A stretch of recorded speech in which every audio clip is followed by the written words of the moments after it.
deliberations. There's a very special event. The word unprecedented gets overused, but you're truly going to see something in the next couple of minutes that is truly unprecedented in the history of the region of Peel, and I want to really give it all the care and attention that it deserves. So if you will permit me, I'm going to step away from the chair because I want to acknowledge a gentleman in the audience, and I will be coming right back.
Ladies and gentlemen, before we begin today's council meeting, I'd like to take a moment and recognize a particular staff person here in the audience. Stu, because I started so young, I've got a few records. One of the records that I hold is it took me 30 years before I got to sit in that chair. Ladies and gentlemen, Stu McLeod waited 50 years to work for us before he sat in the big chair.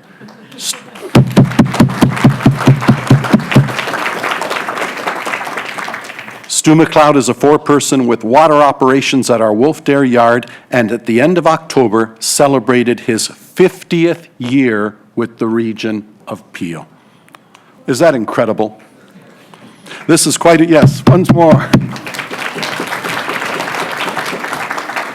That is quite an accomplishment, Stu. Congratulations. Stu started his water career in the town of Mississauga Public Utilities Commission on October 20, 1969. In those days, he was part of a survey crew drawing plans and drafting for water mains and sanitary sewers. I'd also like to mention that Stu's father, Colin McLeod, worked at both the Art P. Kennedy Lakeview and the Lauren Park water treatment plants from the early 1960s until 1985.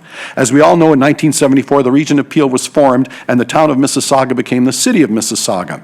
And the region of Peel became responsible for the water distribution and wastewater collection systems for the city of Mississauga, the city of Brampton, and parts of the town of Caledon. Stu became a party chief of crew supervisors then. On November 20, 1990, he became a foreperson, a position he has held for the last 30 years. What an absolutely remarkable achievement. On behalf of the members of Regional Council, thank you for your dedication and your commitment to providing water services to our community, and I extend those well wishes on behalf of all my council to you and your lovely wife, Nancy. Stu, why don't you take a moment and address your council colleagues?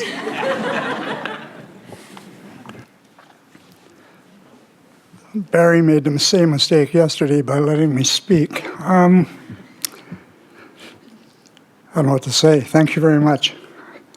And just a minor correction, if I may. It's the second time I sat in this chair. Yep.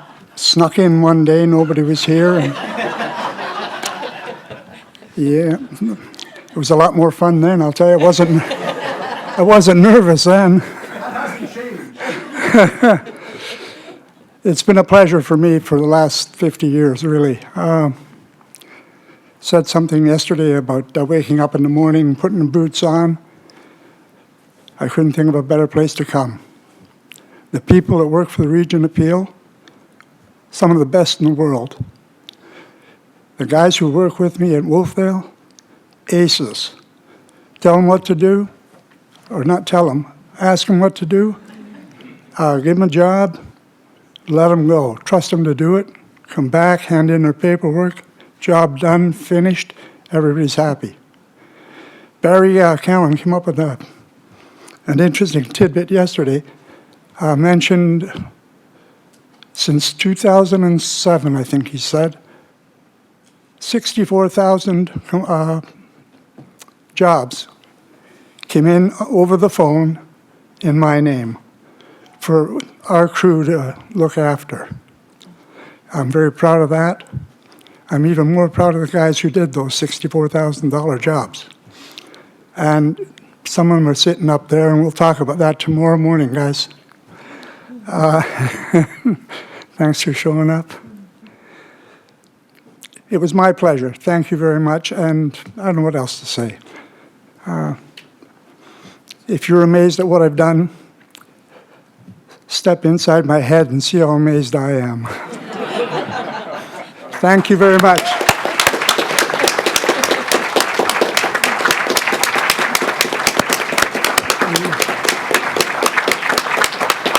Wow.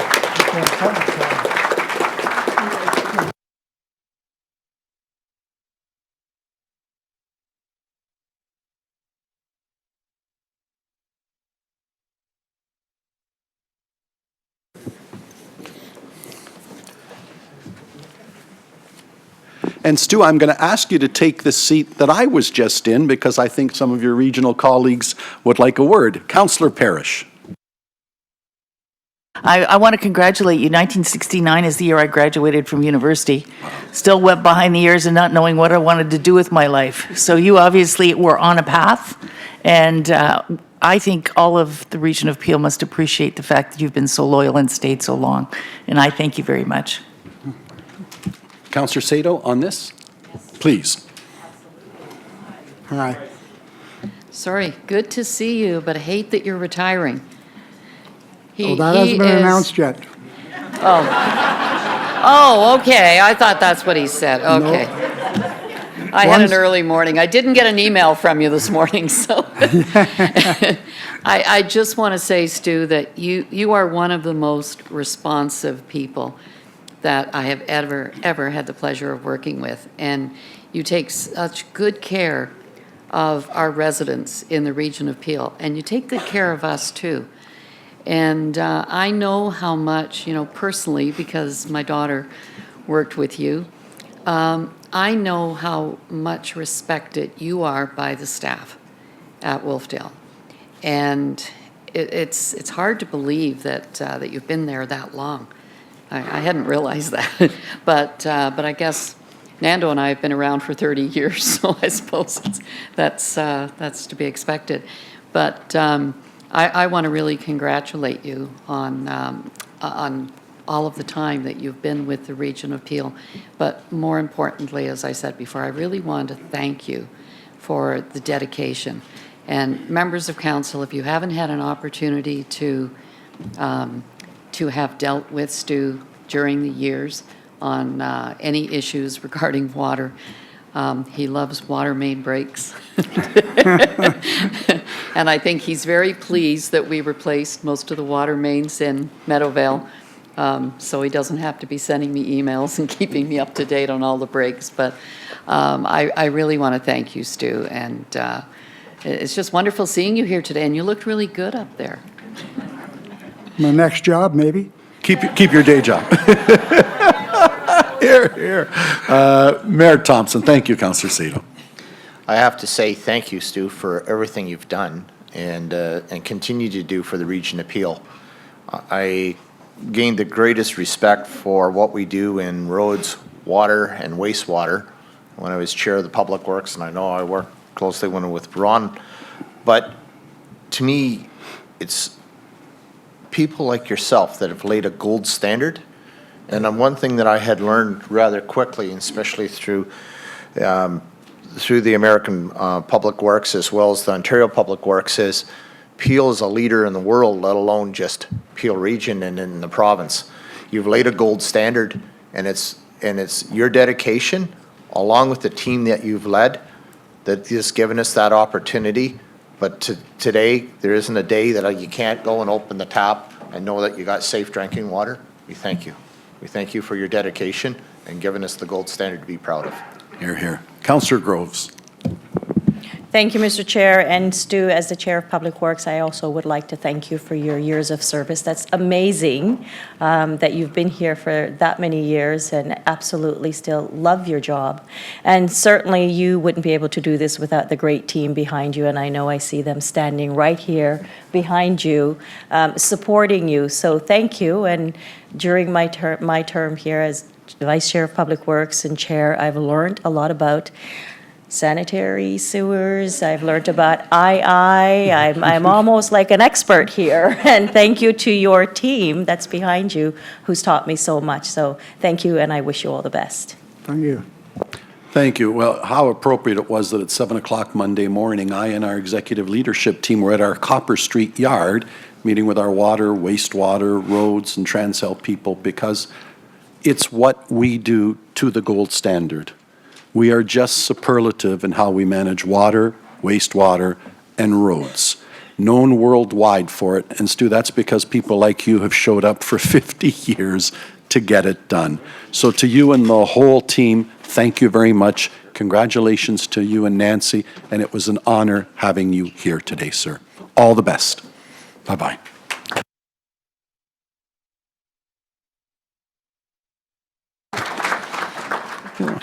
Off to a great start.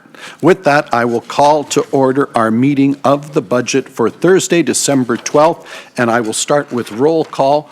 All members of council are present except Councillors Dillon and Councillors Maderos.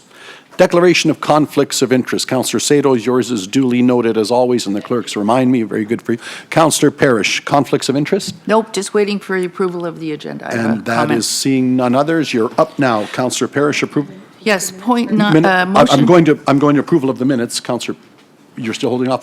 Let me deal with that. Yep, sorry. Approval of the minutes from the December 5th, 2019 Regional Council budget. They've been moved by Mayor Thompson, seconded by Councillor Sinclair. All those in favor? That is carried. Councillor Parrish, approval of the agenda. Yes, I just wanted to move motion 9.1 into the second part when we go into the regular agenda. It's a motion, and I'd like to do that after 6.2 or wherever you put it, because we have a delegation from the city of Mississauga. Councillor Parrish, I'd inserted it right after 6.1. I had the same Thank you. thought you had, because I think that's the appropriate time to deal with it. Thank you very much. Very good. Any other comments or amendments to the agenda before I take that vote? So all those in favor of the approval of the agenda as amended, show of hands. Madam Clerk, right? All those in favor? That is carried. Delegations, reports. The first report we have, Report 6.1, 2020 Budget Update, an oral presentation from Steve Van Offwegen, Commissioner of Finance and Chief Financial Officer. Steve, welcome.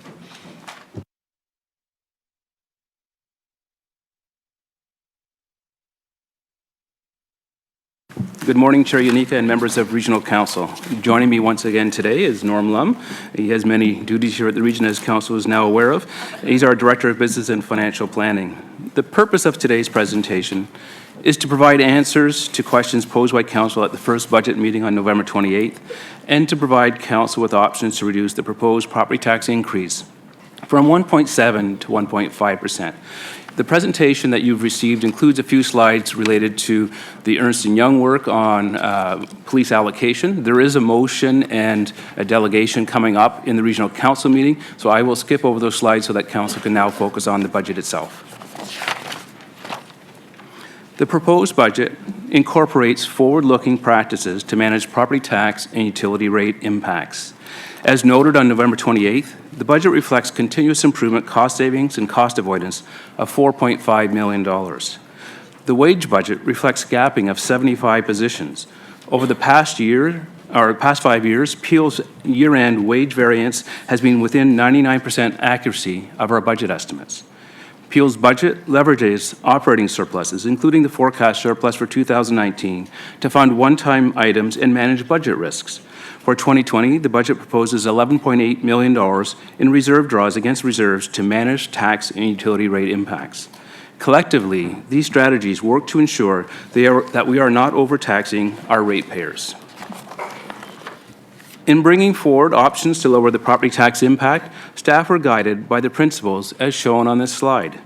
Protect and maintain service levels, ensure long-term sustainability, maintain taxpayer fairness, and leverage our continuous improvement efforts.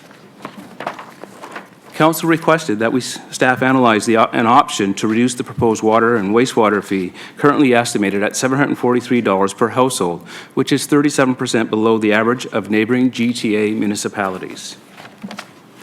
Council requested information on the impact of extending the phase-in of the utility rate infrastructure levy needed to fund the 20-year capital plan for water and wastewater. The budget proposes an infrastructure levy of 5% in 2020 and for each of the next 2 years in order to address a $1.4 billion reserve shortfall. If the infrastructure levy was to be phased in over 6 years versus 3 years, a 2.7% infrastructure levy would be required in 2020 and in each of the next 5 years. A reduction in the infrastructure levy would result in a cumulative loss of revenue of $32 million over the next 5 years. Present additional risk to maintain Peel's infrastructure. Impact Peel's ability to take advantage of external funding where matching funding is typically required. And put at risk projects that are currently aligned to joint projects with local municipalities and other levels of government. As this option poses material risk to Peel's capital program for water and wastewater, staff are not recommending the extension of the phase-in of the infrastructure levy. On November 14, regional councils directed staff to present options to reduce the overall proposed property tax increase. As presented to council on November 28th, the draft 2020 budget proposes a net levy increase of 4.3%, which translates on average to a 1.7% increase on the property tax bill. The drivers behind the net tax levy are shown on this slide. As presented in my overview 2 weeks ago, a minimum reduction of $5.6 million is required in order to reduce the property tax impact to 1.5%. This slide highlights the reduction required by organization. Over the next several slides, I will provide options recommended for council's consideration. The first two options on this slide have minimal risk associated with the reduction. Option 1 proposes that the recognition of an adjustment to the tax assessment base resulting in additional revenue of $800,000. Typically, these adjustments aren't made until the following year through the technical adjustment report, but staff are confident there won't be any significant changes to this amount. Option 2, proposed by the chair, reduces the budget of the chair and council by $100,000. This eliminates the budget for the chair's annual newsletter. Option 3 proposes to extend the phase-in of the financing for the Community Hub capital project from 4 years at $3 million per year to 6 years at $2 million per year. This results in a reduction to the net levy of $1 million while still enabling the development of community hubs to move forward as internally borrowing can be used to cash flow the project until the tax funds are collected. Option 4 proposes that the remaining $2.4 million in property tax funded subsidy of water and wastewater services be ended in 2020. This adjustment would result in an additional increase of 2 cents per day for the average home. With the adjustment, the overall utility rate would be 36% below the GTA average, with an adjusted rate increase of 7.2%. This adjustment would bring forward by 1 year the final phase out of the property tax funded subsidy. In effect, at the end of 2021, we will be in the same place with the water rate. Unlike property taxes, the utility rate is a user fee. Customers can adjust their water consumption to manage their water bill. The last option proposed, option number 5, proposes that the discretionary contribution for childcare, which Council directed on September 26 in response to the provincial funding changes, be phased in over time. Council has worked hard to eliminate the childcare waitlist in Peel, and as a result, there has not been a waitlist for many years. At this time, staff are not 100% certain that the full discretionary contribution of $5.2 million is required to avoid the creation of waitlisting in Peel. Therefore, staff propose that discretionary contribution be phased in, starting with $2.6 million in 2020. Staff will report to Council in September of 2020 on the status of the waitlist. At that time, if a waitlist does emerge, Council will have an option to address it in year or by using available reserves or by phasing in additional funding through the 2021 budget. At the Council meeting budget last week, each of the external agencies presented their budget and included identified savings as requested by Council. The Ontario Provincial Police and 2 of the 3 conservation authorities achieved council's reduction targets. The third conservation authority, Conservation Halton, had already come in with a budget which was significantly below the overall budget target at 0.2%. Savings identified last week totaled about $200,000. Overall, the reductions presented for consideration total $7.1 million. If all of the reductions are approved as presented, this would achieve council's direction to reduce the proposed average property tax impact from 1.7 to 1.5%. The net levy would be reduced to 3.6% from 4.3%. Additionally, on today's budget agenda is a report with respect to the Affordable Transit Program. The budget includes a 60% increase, or $600,000 for this program. The report proposes capping the program as a policy choice for council's consideration. Should the decision be made to approve an uncapped program, that being there would be no cap on the program, we have estimated a projected annual spend at maturity of this program of $2.2 million. Any overage in 2020 would be funded from working fund reserves, with further budget increases phased in through future budgets. Thank you. This concludes my budget update. Pleased to take questions. Yes, and there are. Councillor Sato. Thank you, Mr. Chairman, and thank you, Stephen. So what you have presented us here does not reflect any adjustment by Peel Regional Police, correct? That is correct. Okay. So what is the impact on the tax rate increase of the Peel Regional Police budget? The overall. Through the chair, just to clarify, Councillor Sato, are you talking about what they're proposing or how much they were over target? No, what they're proposing. I know they were over target. Yeah, their overall increase was 5.4%, Right. which is about $22 million. So overall on the tax base, it's about 2%. It's about 2%, okay. So when you say on page 16, your last slide, what you're proposing reduces the impact, it's not really 1.7 to 1.5. What is it for Mississauga? It reduces it for Brampton below that amount, correct? So what's the actual impact on each city? Norm's got the numbers.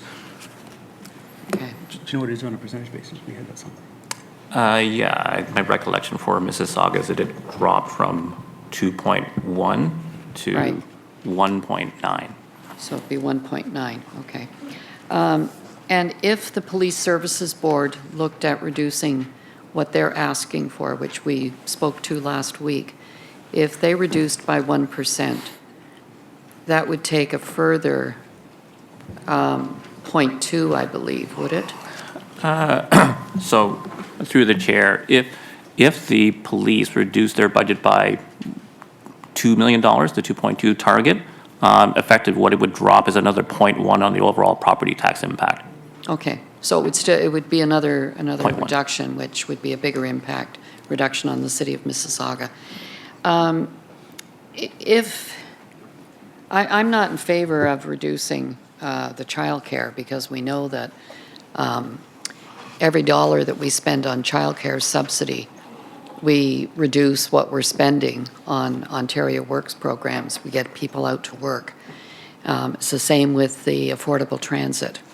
We need the most vulnerable people to be able to get to work so that they're contributing to the economy and not on the role of getting subsidies and money coming directly from the region. And we've always had the numbers that clearly showed that, it's a false economy to cut on those sides of things, where it makes it very difficult, if not impossible, for people to gain employment. The levy reduction, could you just pull that back up? Sorry, the infrastructure levy. So right now, we're at what in the proposed budget? You're referring to the water wastewater infrastructure levy? That was included? Yeah, I'm sorry, the utility infrastructure levy. So on the utility infrastructure levy, we have currently a 5% incremental increase this It's year, and then 5%. 5% in each of the next 2 years. Okay. So the subsidy that you referred to, and I'm trying to jump over here, for utility. I can't find it now. So at the moment on the utility rate program, because we have integrated service delivery, the work of council as an example is in effect the board for the utility. Yeah. How we allocate the cost is about $2.4 million lower than it should be to the utility rate program. So what we've been doing is phasing that out over the past number Right. of years. And the last year of phase out would be 2021, with council's desire to lower the tax rate. And because the consumer has some flexibility on managing their water consumption, we're proposing bringing that forward as eliminate that final year of Okay. tax subsidy this year. Okay, that one I could certainly live with. So, yeah, those are my questions. I do think we need to be sending the police budget back to the Police Services Board and asking them to take a look again at what they can come in at. And, you know, the biggest impact of that budget is on the city of Mississauga. And I'm not prepared to be cutting things out of our budget at the city so that we can have a huge increase at the region, which is the biggest part of the tax bill.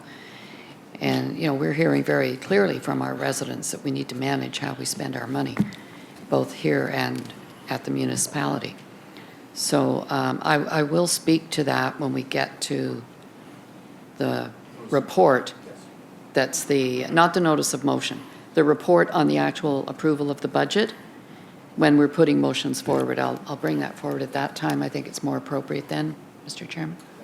And Chair, if I may, just for some clarity on the process to go forward, we saw the summary of the options. What we've done is set up the motion so that council can vote on each of the options, recognizing some councilors may not support some and some may support all of them.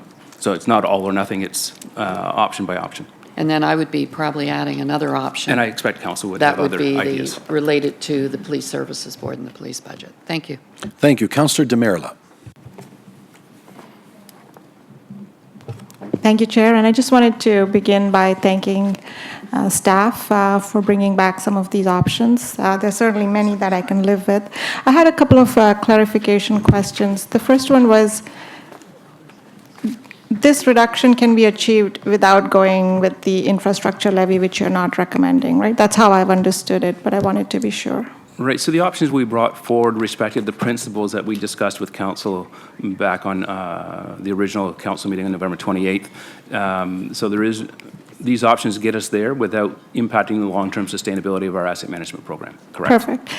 My second question is that my understanding is that the city of Mississauga contributes, or maybe it's the region of Peel, contributes to the TRCA. Our contribution is disproportionately higher than what Toronto contributes. And in fact, because of some long-standing formula, the region actually pays more than the city of Toronto, and we're actually picking up the slack for the city of Toronto.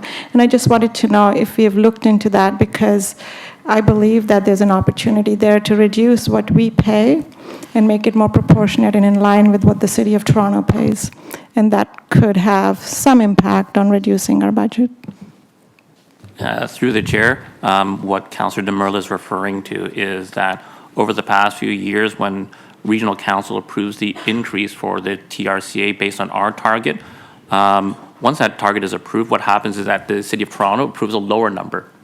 So whatever we've approved here sticks, and if they approve a lower number in Toronto, it creates a disparity between the overall percentage. So over time, that has accumulated to, I think, a few $100,000. Under the new legislation, I think the TRCA has the ability to correct that non-CVA levy. Their current budget doesn't reflect it, but they hope to address it next year. Sorry, so the decision-making around reducing that is not at this table, is that what you're saying? That is correct. So we cannot, like the city of Toronto, decide to have a lower rate here? Through the chair, the city approves its own budget. I think the mechanism for, I guess, reconciling the differences is through the TRCA when they present their budget to the City of Toronto. And my understanding from the CFO from TRCA, they plan on doing that through the budget next year and correcting that alignment. Okay, thank you. Thank you, Councillor Parrish. Yes, I noticed I didn't understand. I noticed what you're doing with the hubs. Could you explain that to me again? You suggest you're doing delays. Are you doing 2 million, 2 million, 2 million over 3 years? Or are we getting the appropriate, because our one in Malton is starting construction this year. So through the chair, we have retained the capital project in 2020. So the full budget dollars are there to provide the grants for the hubs that have been identified by regional council. So there's the one in Mississauga and the two in Brampton, and I recognize that there's still some business cases to be done. So the budget for that spending is protected. What we're talking about is raising the financing from through the tax levy, because we have a $1.8 billion tax levy shortfall for infrastructure. And by doing that over 6 years instead of 4 years. So we'll internally borrow at the Peel so that the local municipalities are kept whole and their work can proceed as planned. So short answer, how much will we get for the Malton Hub this year? The way the motion was from council, it's $3 million in 2021 or 2020 and $3 million in 2021. Okay, that's fine, and that thank would still you. be there. I have another question, though. We looked at it in Mississauga, and because ours is pure capital, that's all we're doing is restructuring a building. Once it's done, the hub is self-sufficient. We're not putting any money into it. We've hired a group ship that have a system for it being absolutely self-sufficient. Why is the money for that even in the budget? Why isn't it coming out of capital reserves? As you noted, it's a municipal, City Mississauga asset, and similarly in Brampton, they're Brampton assets, not Region of Peel infrastructure. So our capital levy that we contribute is for maintaining Region of Peel infrastructure. In effect, what Peel is doing at Council's ask for is to provide a grant to the local municipalities to enable the construction of the community hubs. We don't have funding set aside to address a grant to the hub. So what we're doing is raising this money over, extending it and managing the tax impact over a longer period of time. With the greatest of respect, because I can't do a damn thing with numbers and you two are whiz kids, I don't agree with you. I remember we asked for, or Commissioner Sheehy did a report October 2nd, 2017 that talked about hubs. And it made it very clear that hubs were the business of the lower tier municipalities, but that the Region of Peel was there to assist with direction. We got that changed when we brought in funding for the hub. It came in as a grant. I never agreed with that. I made a very strong case that social services are the responsibility of the region. And I think that's how I got the grant at least looked at. So I disagree that what goes on in those hubs is not a regional responsibility.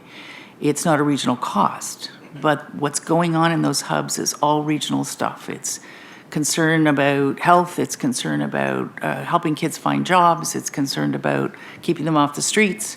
So I disagree with that. Now, is that up to council to say that's capital reserve, or is that something that we can't change? Because that would change the budget considerably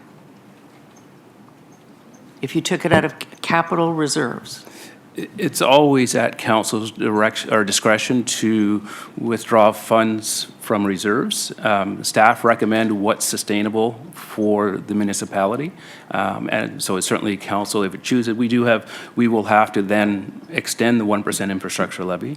We have to make up the funds. We're $1.8 billion short today, so we're not recommending it because simply we have a significant reserve funding shortfall for our existing infrastructure. That's why it's not recommended, but council can certainly has the authority to direct something otherwise. So we'd be taking out of the left pocket and putting in the right pocket. Yes. Or we go back to the capital plan and look at other capital infrastructure that we would put on hold. I mean, that would be the alternative, but I don't think council would support that. Well, I don't think that's, But you those may are, be wrong there. But those are the options. And we'd have to look at the roster of capital that's coming up over the next 2 budget cycles and decide that the hubs are more significant to Brampton and Mississauga than whatever those proposals are. And that's why we didn't propose that approach, because we didn't want to put council in that difficult position. I wouldn't find it all that difficult. Thank you. I'm going to think about that. Thank you, Councillor Raz. Thank you very much, Mr. Chair. I agree that we need to send the Peel Police budget back for them to have another look at. It is a significant portion of the Mississauga and Brampton increases. Can you explain to me a little bit more about the discretionary contribution for the childcare and what a phase-in means? And is there an opportunity for, once we start phasing it in, we'll have a better sense of whether or not there will even be a wait list? So absolutely. We haven't, council dealt with our service delivery model, I think it was around 2012 or 2013, where we got out of the direct service delivery. Since that point in time, I think by 2014, we've had no wait list in childcare. The province increased funding also during that time period. So what we're looking at is there's not a wait list today. We don't know tomorrow if we cut $1 that there will suddenly be a wait list. So what we're suggesting is phasing in a discretionary cost. Other municipalities aren't jumping in and putting in their full 20%. I think Commissioner Sheehy has a list of what some of the other municipalities are doing in that regard. But this is money that hasn't been put into the system yet. So the province is committed, the province used to pay 100%, and they've gone to giving us 80% of that 100%. And what council decided, based on the staff report in September, was that we would put our 20% in to property tax dollars in to protect against a wait list. In chatting with staff, we're not sure, does a wait list start when you put in, say, 2.6 million, 3 million, 4 million, or is it the full 5.2 million? So what we're suggesting to council is, let's start by putting in 2.6 million. We'll report back to council if a wait list starts to emerge, and then give council the option of either dealing with it right away in year so that we don't generate a big wait list by 2021, or phasing in subsequent increases to the next budget cycle. Okay, I'm comfortable with that approach. I think having that greater explanation helps. I do believe that when it comes to the Affordable Transportation Program, we can't have a program without a cap, whatever that cap is going to be. But just to be open-ended, I don't think is fiscally responsible. So what, I don't know, is staff recommending what those potential caps could be? Well, right now, what's in the budget, as I mentioned, is a 60% increase or $600,000. We are trending a little bit over that this year. And so what we're recommending, I think we're about 1.8 million forecast at the end of this year. If council wishes to cap at 1.8 million, I would recommend that we deal with that as a surplus issue through the reserves next year rather than adjusting the budget for it this year. If council wants a cap at something different than 1.6 million, staff have estimated, based on the cohort of the population that we're serving, the maximum probably is going to be around 2.2 million a year, so it's about another $600,000 over what we are at today.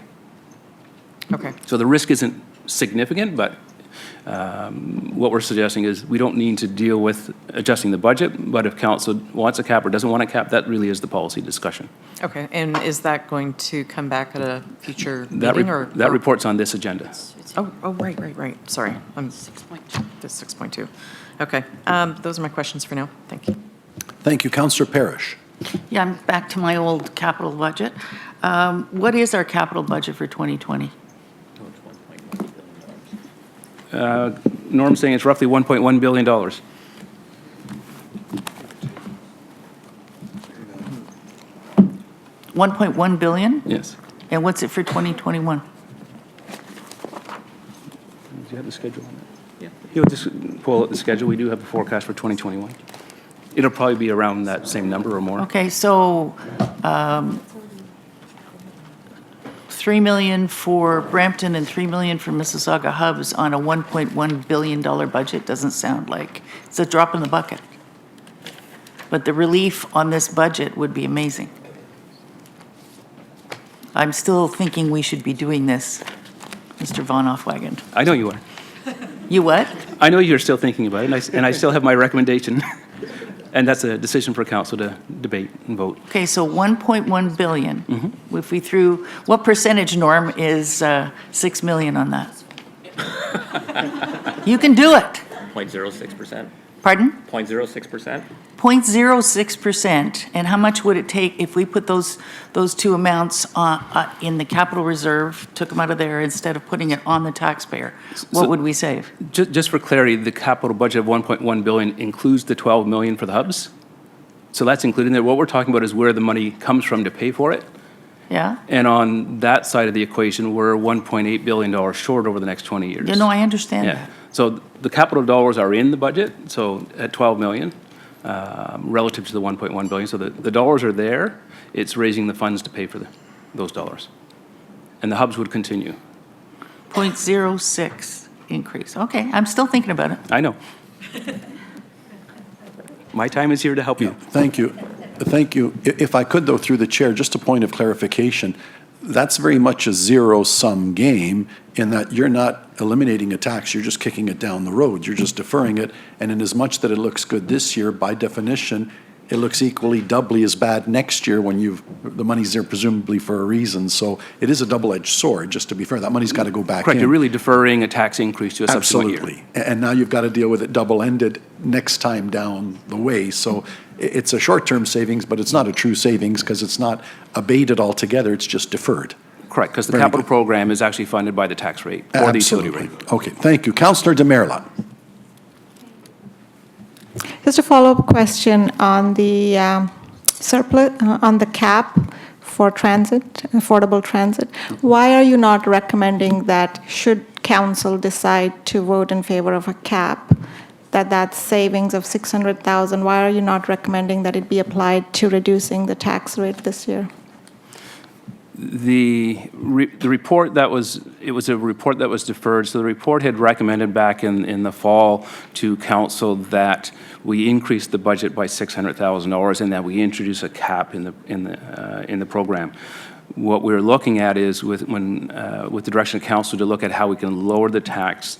Right now, we're at forecast between 1.6 and 1.8 million based on the current riders.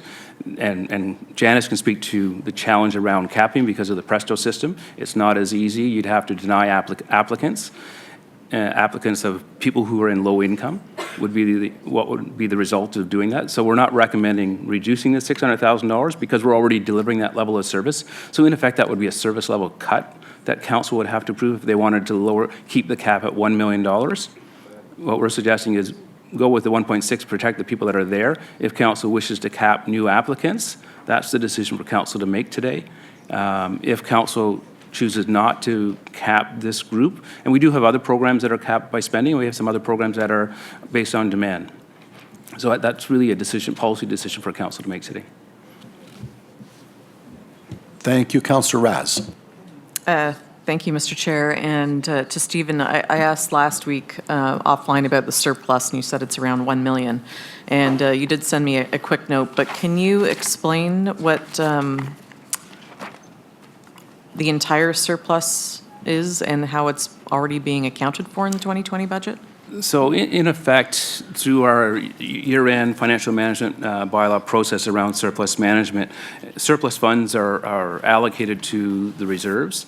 And through the budget process, what we do is identify, and there's a schedule in the budget document where we identified $11.8 million of reserve draws using those surplus funds accumulated from previous years to address one-time issues, as an example. Human sex trafficking, we've got that pilot that council endorsed. So while we're waiting for the feds and province, and maybe there's some funding announcements to come from the province, one can hope that we're drawing on working fund reserves rather than putting it on the tax base right up front. So surplus funds are ideal for dealing with one-time issues, which is why each budget cycle we go through and look at, are there one-time issues that we can take off the table so that it doesn't drive the tax rate up unnecessarily?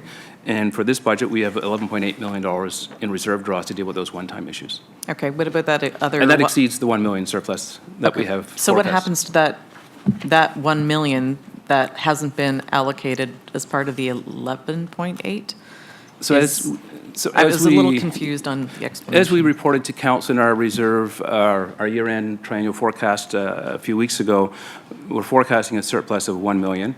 It'll go in as part of our technical adjustments at the end of the year on a surplus management and replenish the reserves. We also have a report later on the agenda today. We've talked about it with council around our DC bylaw appeal. So it was our 2015 DC bylaw. We lost the appeal. There's going to be a 31 million. Our working funds will actually be reduced by about 22% as a result of that decision, because it'll have to pay for the decision of the tribunal. So that's why we maintain that financial flexibility. We have other liabilities that we reported to council around GO Transit and so on. But we were actually, with that decision, going to be at the lowest end on our working fund reserves that we've been in a long time. Okay, thank you. Thank you. If I have no other questions at this time, I think I'm going to ask you to stand down. I think we may be calling you back, because I will go to the next item that I have on our agenda, which we moved up. It's item 9.1, and it is the motion that I have before me. Councillor Parrish, you've moved the motion. I need a seconder, but I'm going to read it to make sure I have a second. If I could speak to that, I asked you to defer that till after the delegation from Mississauga, 9.1? Okay, but I have to have an issue before me, and it has To to be... defer? Okay, I'll move it, and Councillor, Yeah. through the, I want clarity through the clerk as well so that we can proceed. Madam Clerk. The motion on the budget is in relation to deferring a request to the police to try to reduce. right, so you just need a seconder for that? Yeah, just 1 sec. The motion about apportionment is actually on the regional council Yeah, I agenda, not on the understand that. budget There's agenda. two different motions. And I understand that Mr. Jackson's here to speak to that motion, not to this motion. That was okay. the request. You're absolutely right. Okay, thank you. It's early in the morning. So we can move this motion. So we can move this motion? Perfect. And that's why, Council, you still have the floor, but I want to be sure I have a seconder. Councillor Sato, was that you willing? So just so we're clear, I have the motion duly constituted before me, moved by Councillor Parrish, seconded by Councillor Sato. I'm going to read it out, then I'm going to move to the speakers that are listed accordingly, that the Commissioner of Finance and Chief Financial Officer be directed to request the Peel Regional Police Services Board and the Chief of Police to review the 2020 police budget to try and achieve a reduction in the 2020 tax rate. Councillor Parrish, as the mover of the motion, you're first, please. Yes, thank you very much. And we're moving it with a great deal of respect. There's no attempt to look at any particular part of the budget and say we don't approve of it. It's simply asking them to take another look at it. And it's partially because we're having a tough budget year, but it's also because they were asked to reduce it and they didn't. We'd like them to have the opportunity to take another look at that. I'm also curious as to what Caledon will do on this motion, whether they will abstain, whether they will vote, or what they will do, because it really doesn't affect them. Their 0.8 stays the same no matter what happens with our police budget. So as long as one of them stays in the room, I would appreciate it if they would let us solve this issue ourselves, because it only affects us. Thank you. Thank you. And just back to the clerk, I want to be clear, what set of processes does this bring? But what is the mechanism to take it back to the board? When does it come back? Are we here next Thursday to deal with the budget? I just want to be clear on what the mechanism is to get to what the motion calls for. The result would be that a request would go to the Police Services Board, and the Police Services Board would, I presume, call a meeting in order to discuss this and respond back. As the Police Services Board, if they could meet before next week, that would be great, because there is a scheduled Regional Council budget meeting on the agenda for next week at 9:30. And just one last question before I go back to Councillor Parrish and then Councillor Sato. And so does all of that have to take place? Because they're all moving targets, and unless you know what that target number is, I think it makes life difficult for Regional Council not knowing what that infill number is, if you will. That's correct. So if this motion passes, then I believe that we're deferring everything on the budget to a future date. And I'd like, because I think you need to know that number but I just want that discussion so that everybody's clear. So as you hear me say, I hate wasting people's time, especially my own, if it leads to know what are the next steps and how do we get to where we need to be. Councillor Parrish. Mr. Chair, we've allowed our budget at the municipal level to go into January, and I'd have no problem with this one going into January. I don't want to put pressure on the Police Services Board. I'd like them to look at it at their own speed and at their convenience. It's a busy time of year. If we have to put our budget on hold until January, we're told at Mississauga it's not of urgent to get it in. And we do it at election time, we do it whenever it's required. So what we don't want to be perceived as doing is putting pressure on the Police Services Board. We just want them to have an opportunity to have one more look at this. Thank you, Councillor Pearson. That's well put. I would suggest to you a countervailing point I would raise as chair of the Region Appeal. I like to tidy up our affairs and get our budget approved because we're used to that cycle. But more importantly, I don't know what the status is at the police, if they can, in fact, wait till January, February, and I don't know what the answer to that question is. So I know you're trying to be helpful. They might say, no, we're going to tell you in 24 hours' time, and we're glad to have you deliberated in a week's time. But I don't know myself what the answer to that is. But for discussion, Mayor Crombie, then Mayor Thompson. Mayor Crombie. And Councillor Sady, you were on my list, but I didn't see you. Probably jumped to that. Apologies. Please proceed. Thank you. Don't know what happened to it. Thank you. Yeah, I hadn't realized Councillor Parish had put in the motion. As I raised last week, I had asked staff what 1% reduction in the police budget would look like. And I did get a response back. I think it was shared with all members of council that for Mississauga it would be, well, I guess across the board it would be 0.2 reduction in the tax increase, which would bring the Mississauga increase down below 2%, which is, we're really trying to get it as much below 2% as we can, so that we're close to totally the inflation. But knowing that we probably aren't going to get that low, you know, I'm okay with not saying 1%. That's what my motion was going to be, that they look at 1%. I just don't want to send it back to the Police Services Board and have them come back and say, and I'm looking, you know, oh, we looked at it, no, we're not going to change it. And if that happens, and if we feel very strongly that we do want a reduction, then our option is to refuse, and then the Police Services Board can send it to the provincial adjudicator, whoever it is, and they make the decision, much like the OMB makes planning decisions. But, you know, we're in a really tough budget year right now. But as, one thing I would like to ask staff, if because a lot of the Police Services Board was capital, and I raised this last week, the fact that repairs to buildings and improvements in buildings, things like that, we own those buildings. It's Region of Peel property. So can someone answer, have we done an audit on the proposed capital improvement budget that the police brought forward? Have regional staff done an audit on that? So you know what's being done on our buildings? Through the chair, we are working with Peel Police to bring them into how we manage from an enterprise asset management perspective. That work is underway. With respect to the capital budget, because those capital costs relate to their operational matters, the region doesn't audit their capital program. No, I'm not talking about the operational. No, but in designing those capital projects, they'll be done to a standard that helps them achieve their operational requirements, so we don't scrutinize on a line-by-line their capital budget. Okay. And I want to repeat, as Councillor Parish said, that, you know, I have the greatest respect for Peel Regional Police, and I've supported them for many, many years. And our frontline officers at Peel Regional Police and those behind the scenes do an absolutely outstanding job.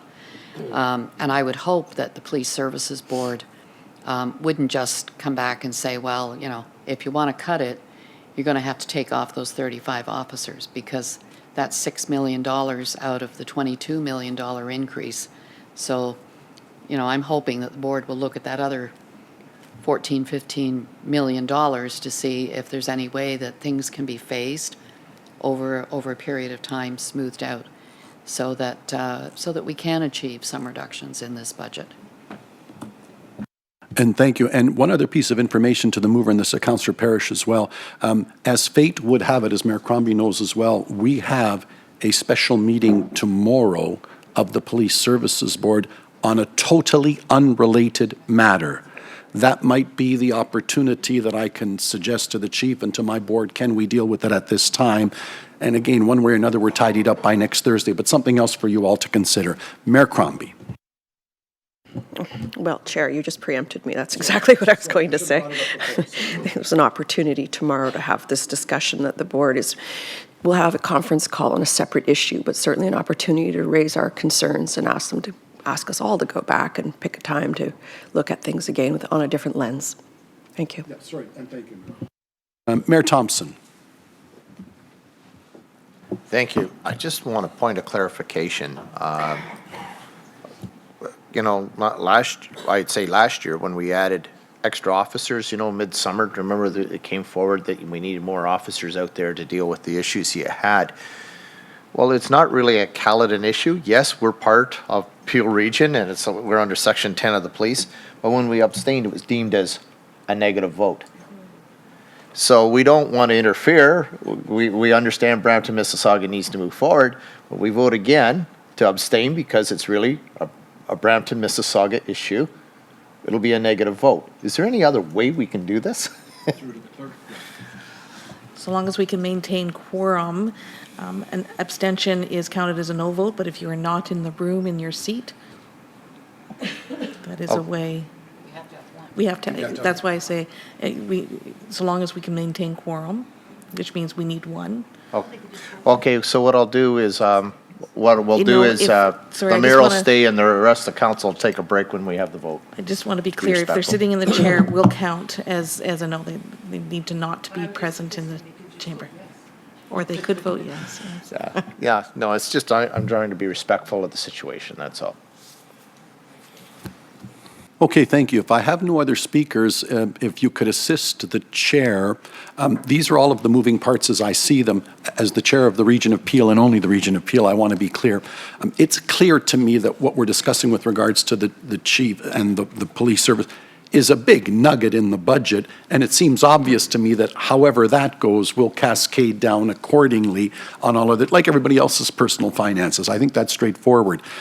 The clerk has mentioned that being the case, is this the moment to receive the other reports, let the police, I'm going to clerk come to you in a moment, but then hold the matter in abeyance until next Thursday so that you know what the direction coming back from the Police Services Board is. Because otherwise I would carry on in the normal fashion and say, I don't know what they're going to do. What do you want to cut? What do you want to add? And I think you might say, isn't that a bit premature? I'm asking. First through to the clerk, then for discussion, if I can get some direction on how we want to marshal our time and resources most effectively. Madam Clerk.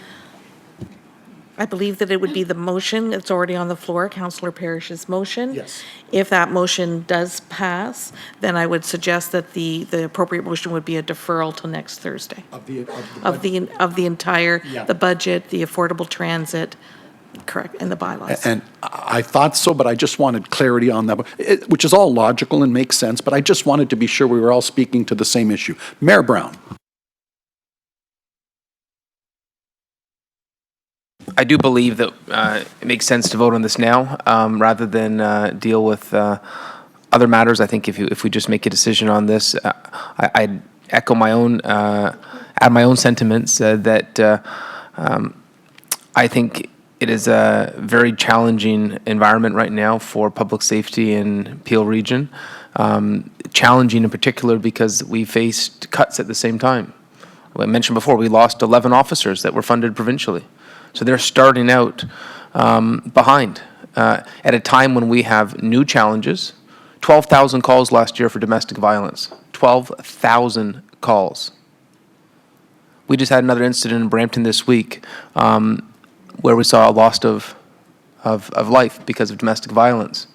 The gang problems that have spread out across the GTA is harrowing, and the reality is they don't have enough officers to respond to the calls. We've heard that. I asked that when they did their presentation. Do you have the ability to respond to all calls? And they have to pick what are the most serious calls to respond to.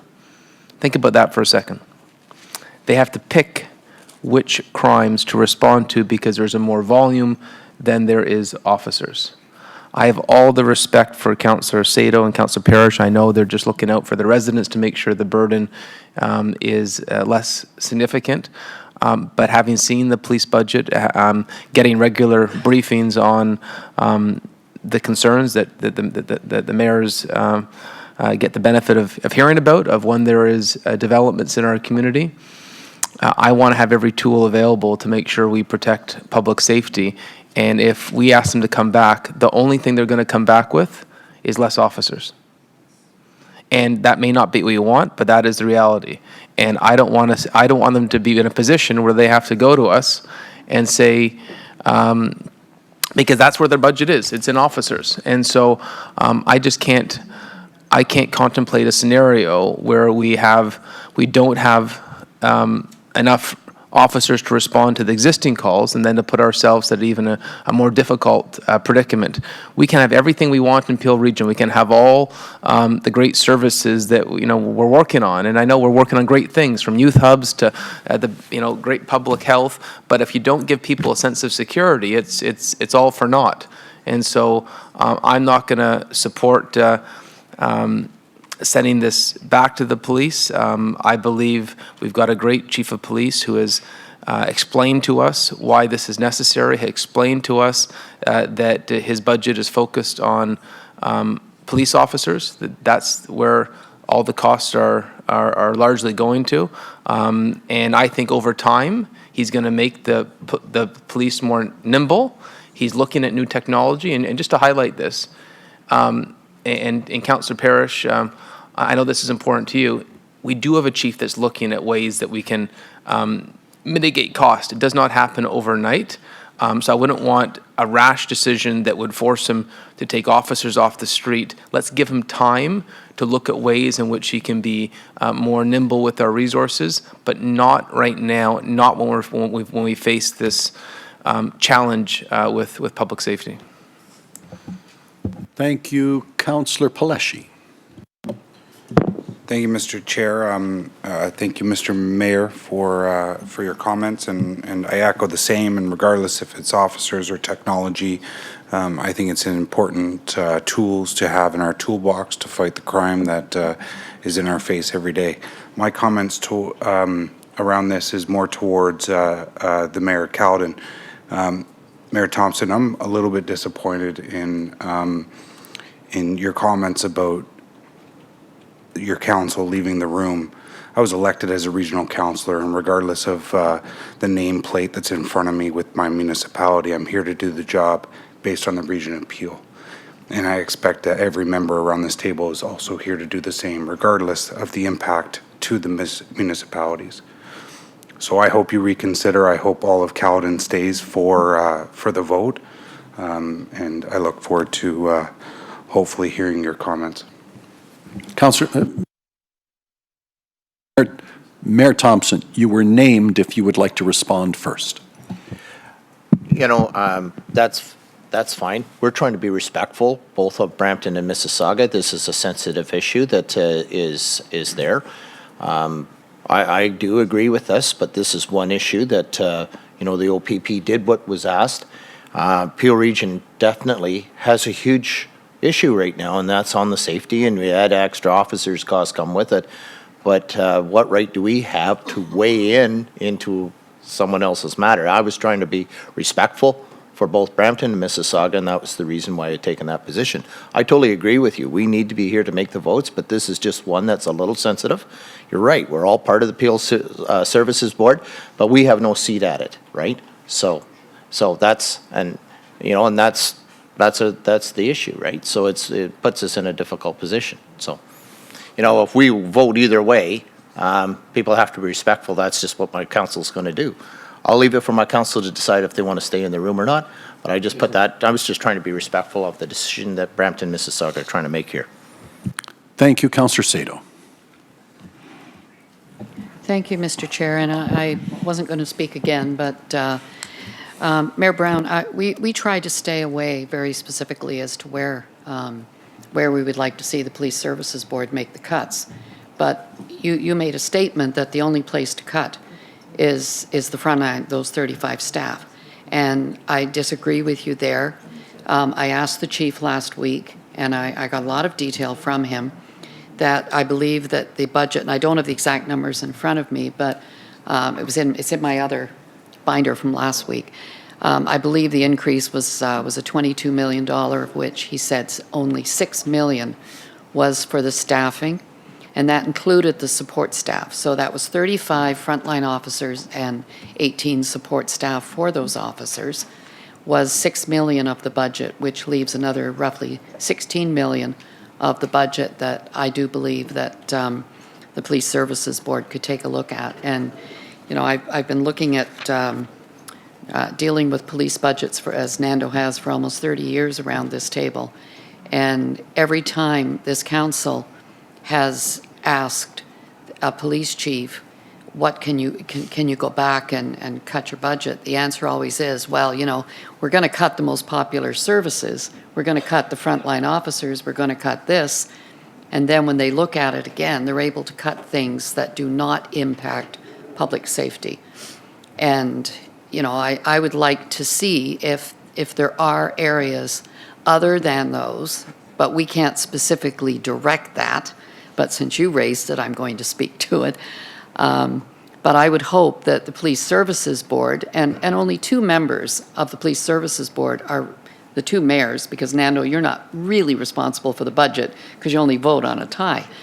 So we have only 2 members of the Police Services Board are responsible for what those tax increases are. And the rest of the Police Services Board do not have a responsibility to the taxpayers. So we do. And I think that's why it's very prudent for us to have them take another look at it. And if they come back and say that we've looked at this, this, and this, and have valid arguments for it, then we'll take another look at it. But I would hope that it's not just an effort in, yeah, we'll look at it and then come back and say, no. You know, it has to be a really serious look, and I would hope that there would be areas that, you know, every year, Nando, you know, every year our departments have been cutting. Our internal departments have been cutting their budgets, have been reducing their expenditures, have been doing more with less, so that there could be the inflation from the police side of the budget. And I'm probably the counselor around here that's had the most work on policing with the crime prevention for all of these 30 years. So I know how important it is that we support the police and we give them a fair budget. But I also know it's important that we need to respect the taxpayers' money. And we're asking for another sober look at it, that's all. Thank you, Councillor Parrish. Yeah, I want to be careful not to get sucked into debating where the cuts are to be. That's not our job. Patrick's made that very clear to us when we asked him what our job was. Our Patrick O'Connor, who's not here, so can't speak ill of the absent. But he did give us good advice. He said, do not get into the nitty-gritty. Do not talk about where you want the cuts. So with all great respect to you, Mayor Brown, I think you're trying to suck us into doing that, and we're not going to. I think having it go back to a Police Services Board, which has, with the exception of Mayor Crombie, and probably in the past, Chair Unica, all new people on it. All we're doing, and we're not taking away police officers, or we're not causing crime in the streets. We're saying we'd like to send this back. And we're not talking about cuts, gang. We're talking about easing back on increases. We're not cutting any service. We're asking to look at the increases, take another look at it, and see if, in your wisdom, you can see some changes. If you come back in a week and say, nope, can't do it, then at least you've had a look at it. So I don't see what the panic is. It's a week. It's a respectful request. It shows our taxpayers that we're at least looking at it. And had there been some effort to make some adjustments, we probably wouldn't be doing it. But it came back wasn't touched. So without getting into where it should be cut or if it should be cut, all we're saying is take another look at it. And the chair has pointed out it's convenient because they are meeting on Friday. So I will again ask that we just send it back for a second look. We're not taking away police officers. Thank you, Councillor Downey. Thank you, through you, Chair. Maybe just a question of clarification through to the clerk. My thought process on this is that the conversation around the table is somewhat moot in that we actually don't have the jurisdiction to ask them to do this. I mean, we can do it respectfully, and that's great, but ultimately they could come back with the same numbers and it will make zero difference. So that is dealt with at their board, not around this table. So maybe just some quick clarification from the clerk. What happens next week when they come back with the exact same numbers? We have no mechanism to change that. That's correct. It is a board decision. It's not this council's decision. So Right. it would be up to the council to say either yes or no to the budget, including the police portion of the budget. And if they say no to the police, if council says no to the police budget, it goes back to the board, who sends it to the provincial agency, and they will decide the budget. The province then decides That's the police correct. budget. Yes. Okay. So my thoughts around that is that the police service board is taking great lengths to hire a new chief who's quite progressive and is doing a lot of work to modernize the systems. I had a great conversation with him as well as Councillor Pleshy last Friday at the community safety meeting. I'm not sure this is the time that they're in a position to be scaling that back. They're working forward to make sure that Peel is where we need to be for community safety across the board, including Caledon. To suggest that the right hand does not impact the left hand, I think is a little bit absurd. We all are in this together. We're working together. Crime doesn't know the boundary. Crime doesn't stop at Mayfield Road in many, many facets. So I think ultimately we need to really understand what our jurisdiction is here and whether we can really make this request. Thank you. And before I go to Councillor Innes, just one more point of clarity. I was a little remiss. We are scheduled for a meeting tomorrow with regards to the board. That is an exemplary meeting because it's not a scheduled meeting. It's to deal with an in-camera item. So I should make that clear. But nevertheless, we are meeting nonetheless, and I wanted to make, it's not a statutory regularly held meeting, it's just that we have to be called together for another matter. That's the point I should provide some clarity around. Councillor Innes.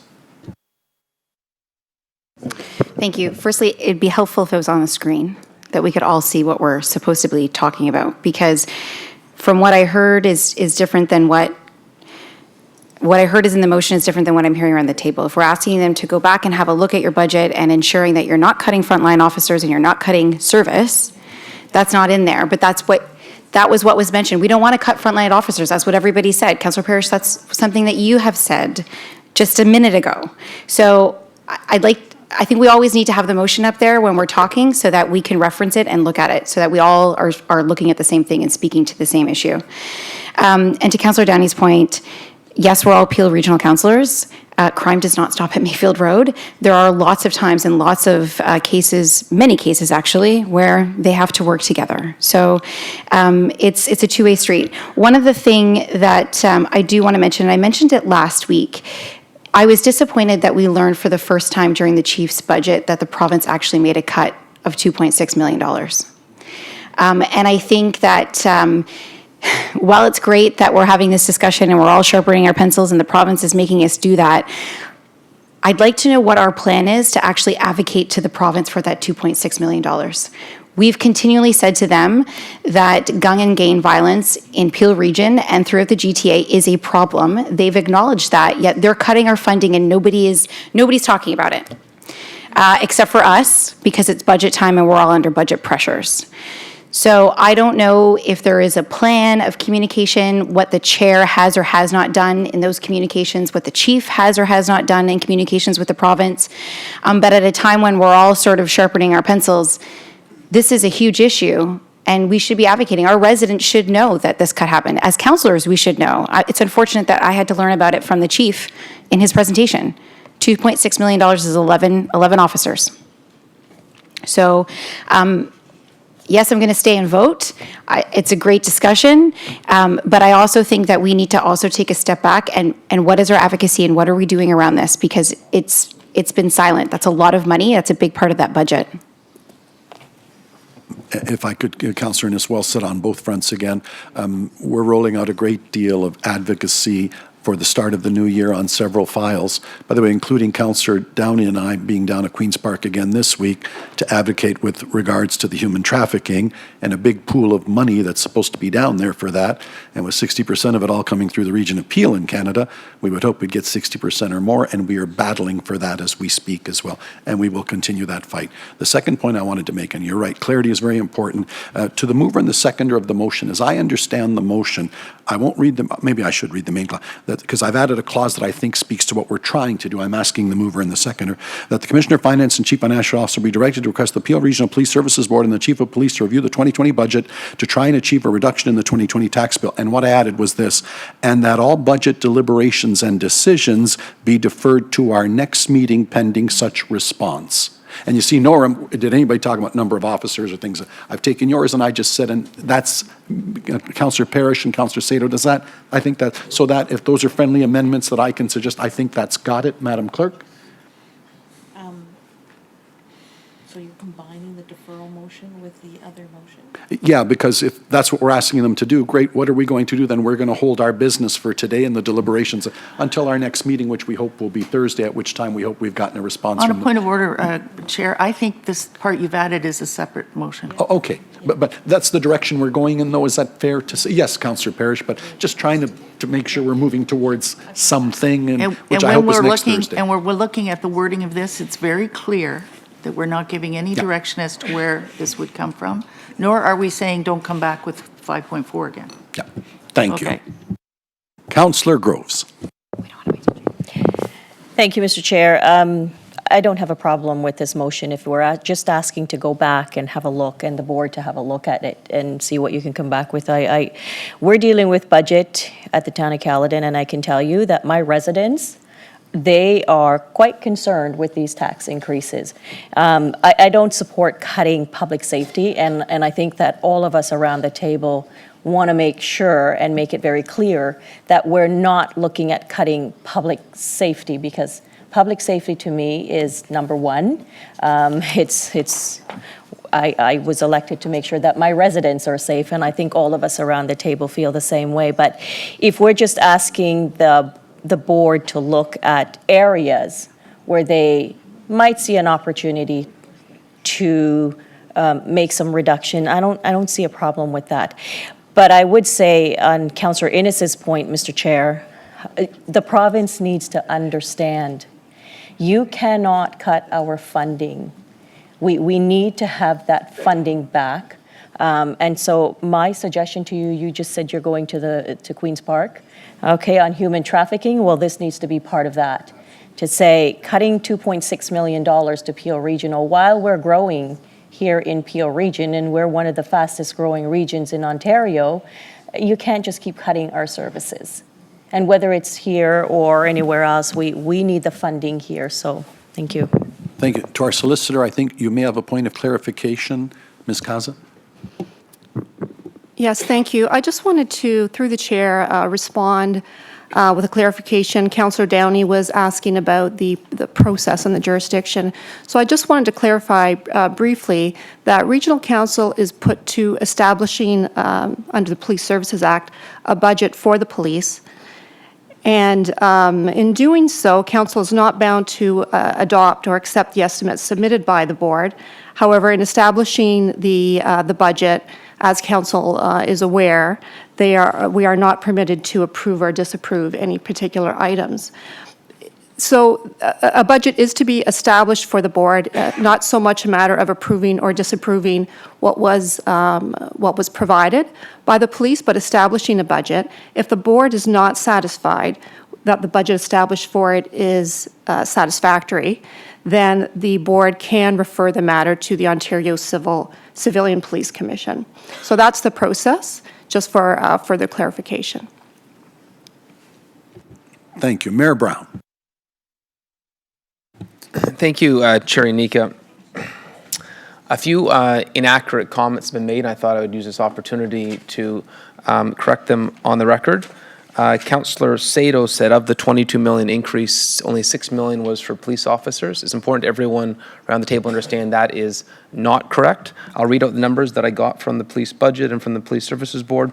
Of the 5.4% increase, 1.6% is for the 35 new officers it's about a third of the increase.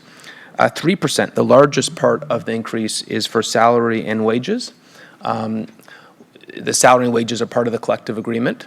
0.5% is to offset the grant loss, and the only aspect that is not officers is the wellness, which is, and to understand what wellness is, that's our programs for PTSD.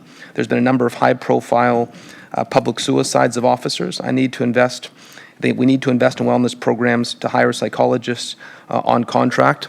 Obviously, PTSD amongst first responders is pretty critical.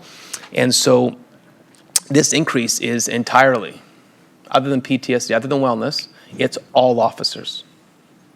And so what you're saying, let's be very clear, I know it may be optics-wise, it's nice to send this back, but you're asking them, if you're asking for savings, looking at where this came from, it's all officers. And I want every member of council to ask themselves, what officers do you want to take off the street? If that's what we're asking them to make this decision for us, well, why don't we tell them? Given the fact that this increase is all officers, do we want to tell them we don't need the PTSD program because that's the only aspect of this that isn't officers? Because if someone says a statement that is incorrect, saying that only 25% is not related to officers, when it's all related to officers, we have to correct the record. I actually get briefed on this, and so I want to make sure members of council have accurate information. So if you're thinking that this reduction is not going to affect frontline officers, you have to know the truth. You need to know accurately that it would. And think about it. The complaints we're getting, the concerns we're getting, it relates to public safety. I can't believe we're even contemplating this. So that's why I wanted to put the facts on the record. I'm going to just repeat this once. Everyone is very clear. Of the increase, the entirety of the increase comes from the new officers, salary and wages, which are mandated as part of the collective agreement, offsetting the grant loss, which was for the 11 officers. The only aspect that is not related to officers, 0.3%, is for wellness and utility maintenance related to that wellness, 0.3%. This is about public safety, and sending it back again, I certainly would suggest doesn't suggest confidence in our chief or our officers, and that's not something I'm prepared to do. I'll vote against this motion. Thank you, Councillor Parrish. I'd like to ask the financial officer, was there not $17 or $18 million in there for IT upgrades? It was a $43 million increase. We shouldn't be talking about this, but I have to clarify it. Just for clarification, the operating budget increase is $22 million. Okay. And I think Mayor Brown described the rationale for the increase.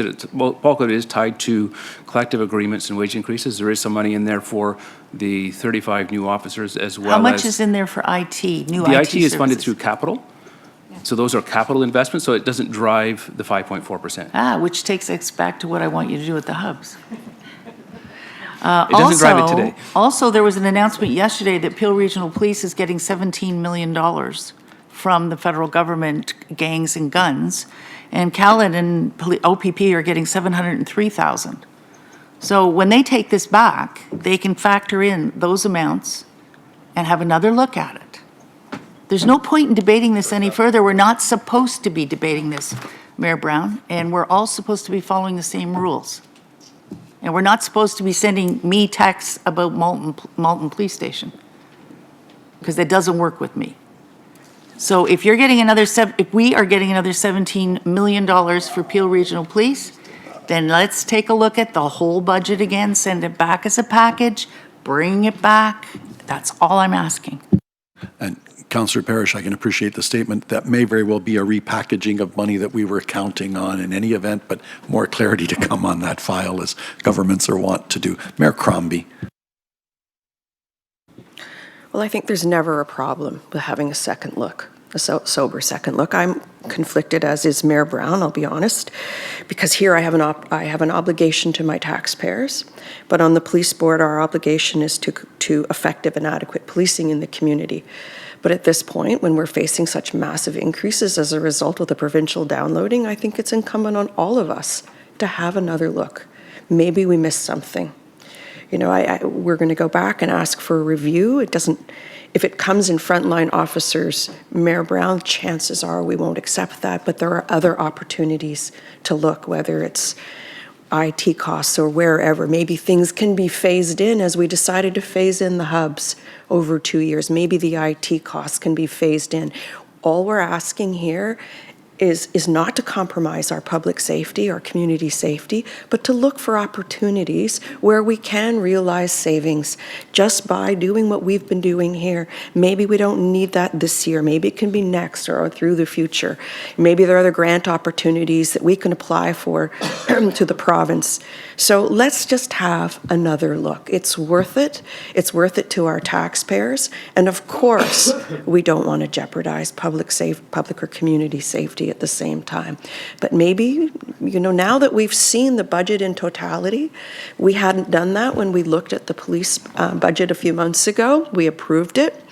We thought it was the right thing. But now we're looking at it a different lens because we're not seeing the kind of grants and transfers from other levels of government that, whether it's here to the region or to the police board, that we had in previous years. So it's an opportunity for us to go back with fresh eyes through a different context and say, look, maybe we rushed into this. Maybe there are opportunities to move things around. So I think, you know, if it comes back to us that the only way we can realize the savings is through frontline policing, I bet this council won't approve that. But if there are other opportunities in other places and other pockets, maybe we will.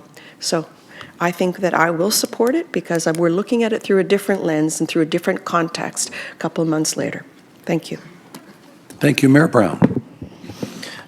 Just one more correction, just very briefly, it was mentioned that the Peel Police are getting 17 million. It's actually a repackaging of existing grants. We're actually getting $2.6 million less. So once again, more pressure on policing. So just to repeat, there's no $17 million coming to the Peel Police. This is another cut they're now going to have to deal with.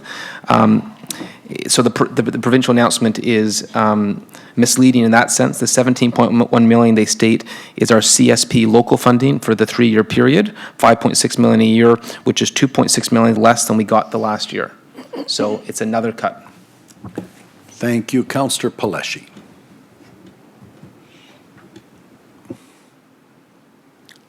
You're good? Oh, I'm sorry, I'm on to Councillor.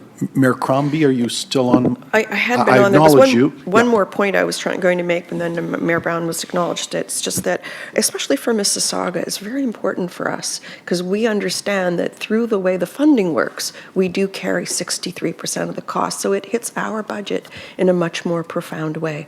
Brampton shares only 37% of those policing costs, and that's the difference. So we have to look at it closely. Thank you, Councillor Raz. Thank you, Mr. Chair. I'd like to call the vote. I only want to acknowledge that Councillor Starr's patiently not spoken once to the matter.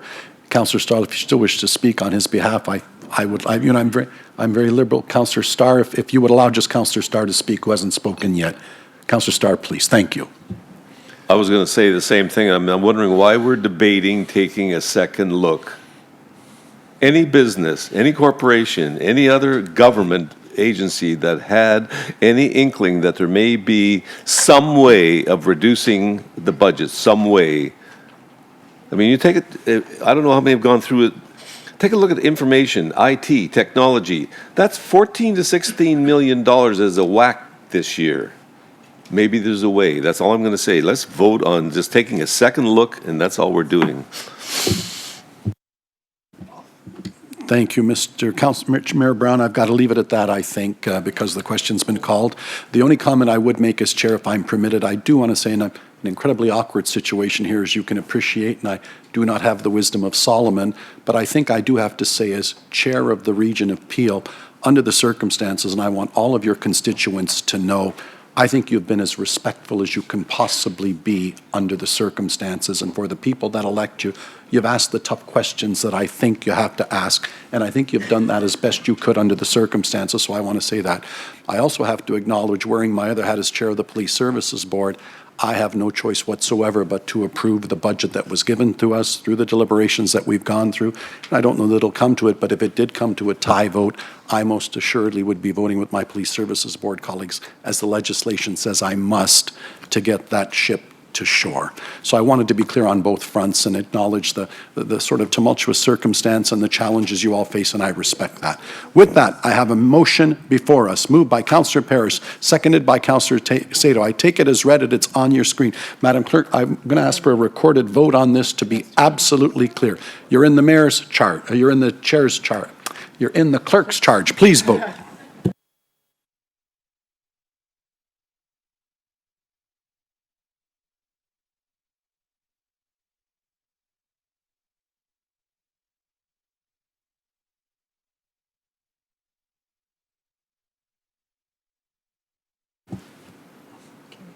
That carries. So, Madam Clerk, with that, again, with the help of my colleagues, I believe the direction, if you will, or what I said, and that means that our budget deliberations and decisions are to be deferred until next week's pending such response. Madam Clerk, okay, so we have three that you've, okay, and they all require a show of hands. So let me read them first, then I'll get a mover and a seconder. The three that stem from our actions are as follows: that the report of the Commission of Human Services titled Update on Affordable Transit Program be deferred to the December 19th, 2019 Regional Council meeting. I will take them all, if I may, Councillor Parrish, as moved by Councillor Parrish and Councillor Sato. Is that appropriate? You've heard the motion. Recorded vote, Madam Clerk? Show of hands. All those in favor? That carries. The next motion, again moved by Sato, by Parrish and Sato, that the 2020 operating budget and capital budget be referred to the December 19, 2019 Regional Council budget meeting. All those in favor? I can't. Oh, sorry. That's right. So acknowledging the conflict that you put on the record several times, and you're not voting on this matter, Councillor Rass will duly second that motion. I think it's dealt with. I think I've got Councillor Rass to duly second the motion. You've heard the motion. All those in favor? That is carried. And finally, that the bylaws listed on the Regional Council budget agenda, being bylaws 67, 2019 to 71, 2019 inclusive, be deferred to the December 19, 2019 Regional Budget meeting. You've heard the motion. Show of hands. All those in favor? That is carried. I believe I need a motion of adjournment until we start our council. Madam Clerk, is that correct?